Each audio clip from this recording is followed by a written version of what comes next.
Greetings everyone, welcome to my review of Mega Man issue 18. We're concluding our look at Blues' sad tale, and I do mean sad. But first, let's recap his journey thus far. Not long after Blues' activation, Light wanted to share the world with him, which included buying his trademark scarf, attending a concert, which might have inspired him to create his trademark tune, and communing with nature. Later, we're reminded why Blues was built. The military hired Light to create fighting robots. During the demonstration, Blues' power core taxed out. Because of the flawed design, the power core will eventually kill Blues unless it's replaced. But there's a chance, according to Wily, that the process might alter Blues' personality. Blues' fear of that happening, combined with him overhearing Light saying something he didn't really mean, caused Blues to pack up and leave Light Labs for good.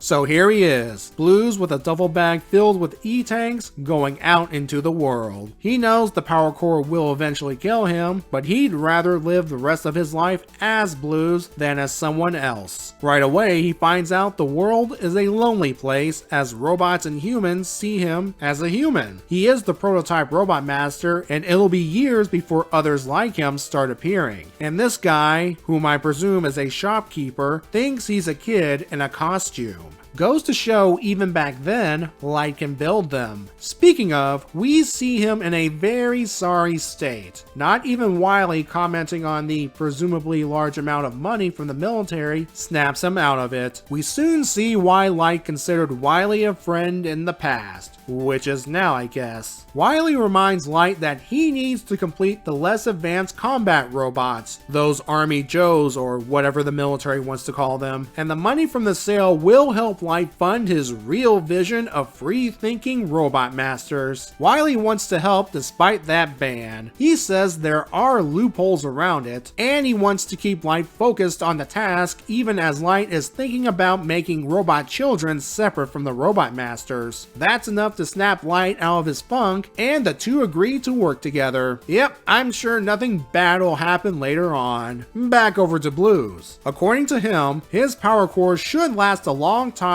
if he doesn't exert himself. Well, wouldn't you know it, after thinking that, he comes across a family being harassed by bikers. He easily defeats them, and the bikers run away in terror. We see the toll this takes on Blues. He could have not helped the innocent humans, but it would have felt wrong. We then get a one-page montage of him performing more heroic acts, including rescuing people off a cliff, heading into burning buildings to rescue babies, pulling people out of wrecked vehicles, and so forth. All of these acts reducing the power core's lifespan. Eventually, he's exhausted his E-tank supply and has to take naps to recharge his power reserves. One day after a nap, he realizes, you know, I've been foolish. I'm going home. Dr. Light will fix me up and things will be better. Unfortunately for Blues, a lot of time has passed, and when he reaches Light Labs, he sees Dr. Light happily embracing rock and roll. We now have the context for his cameo in issue 8. As an aside, I forgot to mention last time that Chad Thomas is back on penciling duty for issues 17 and 18. While it looks like these panels are a straight up copy and paste from issue 8, if you look closely, there are some differences. Anyway, if only Blues just walked in the door, things could have been different. But no, he wanders back into the world, sad and dejected. With his power core on the verge of failing, Blues spots a news broadcast of the mysterious landfront ruins and how all electronic equipment fails in the area. Blues decides that's where he will spend his final moments. After a long journey, with various naps to conserve power, he finally makes it. His final act before shutting down? Whistle his iconic tune.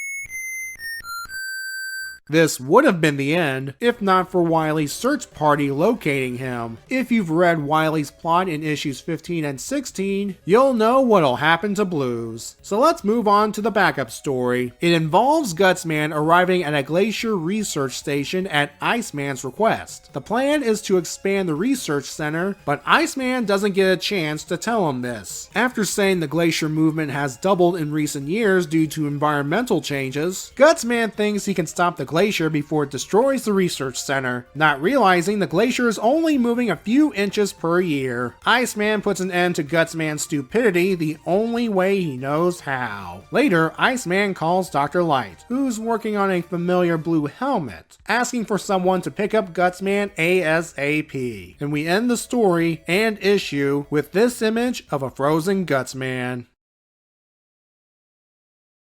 I'm going to be upfront. I did not like this backup story. Gutsman is way too stupid here. I know he's not the brightest robot master, but when it comes to construction, he gets the job done, as we saw last issue. And he was sent here to help build an expansion to a research center. To be fair, Iceman did not help the situation. He explained the nature of the research to someone who thinks is boring, instead of saying, please help expand the research center based on these plans. But then we wouldn't have a comedy now, would we? The only redeeming elements are Jamal Pepper's artwork and a little tease of a robot master we'll see next issue, which is why I'm giving the story a 4. Now I do understand why a story like this is necessary. After the depressing main story, you need to lift the reader's spirits. Didn't I tell you Blues' tale was a sad one? Alone in the world, knowing he's on borrowed time, seeing that he's been replaced, even though Light would have welcomed him back with open arms, and finally ending his life on his own terms.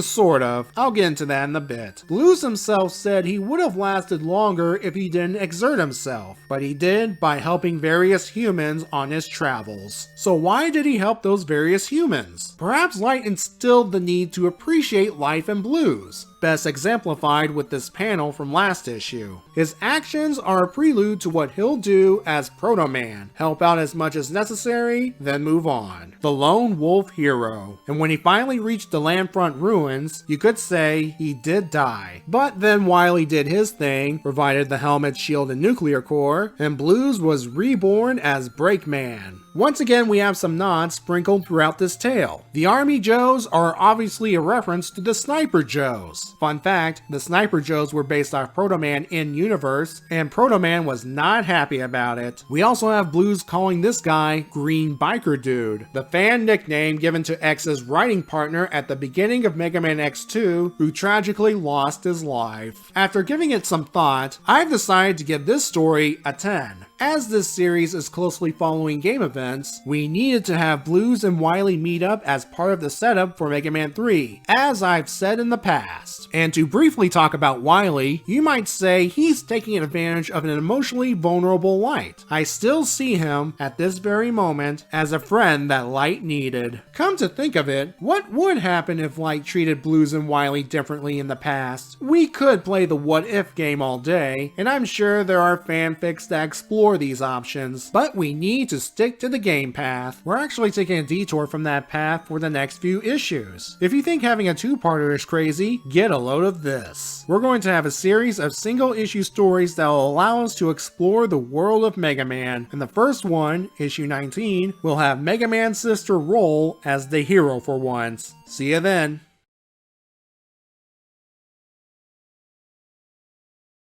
With that handshake, Light is willing to forgive Wily for that silly double gear system he made years ago.